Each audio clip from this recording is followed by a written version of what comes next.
सच्चाई की परीक्षा। मदीना की व्यस्त गलियों में एक युवा व्यापारी जैद अपनी दुकान पर कपड़ा बेच रहा था। वह अपनी ईमानदारी और सच्चाई के लिए जाना जाता था, जबकि कुछ अन्य व्यापारी ग्राहकों को धोखा देते थे। वे सामान की कीमतें बढ़ा चढ़ाकर बताते और घटिया माल को अच्छे के रूप में बेचते थे। एक बुजुर्ग महिला की खोज। एक दिन एक बुजुर्ग महिला बाजार में आई और जैद की दुकान पर एक कपड़े का थान देखा। वह उसे ध्यान से देखने लगी और फिर कीमत पूछी। उसे उम्मीद थी कि यह भी बाकी दुकानों की तरह महंगा होगा। अप्रत्याशित उत्तर जैद ने मुस्कुराते हुए उचित कीमत बताई, जो अन्य व्यापारियों की तुलना में कम थी। यह सुनकर बुजुर्ग महिला आश्चर्यचकित रह गई।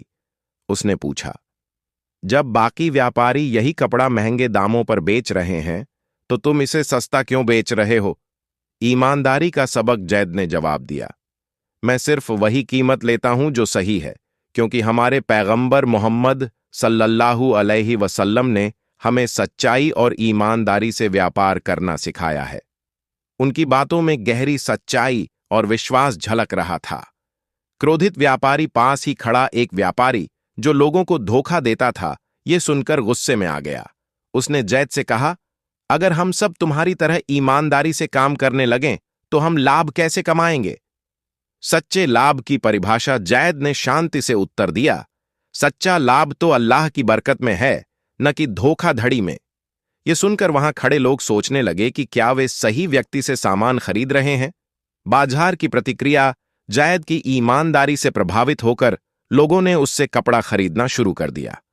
बुजुर्ग महिला ने भी कपड़ा खरीदा और दुआ देते हुए कहा, बेटा, तुम्हारी सच्चाई तुम्हें कभी नुकसान नहीं पहुंचाएगी। पैगंबर मोहम्मद सअव की सराहना।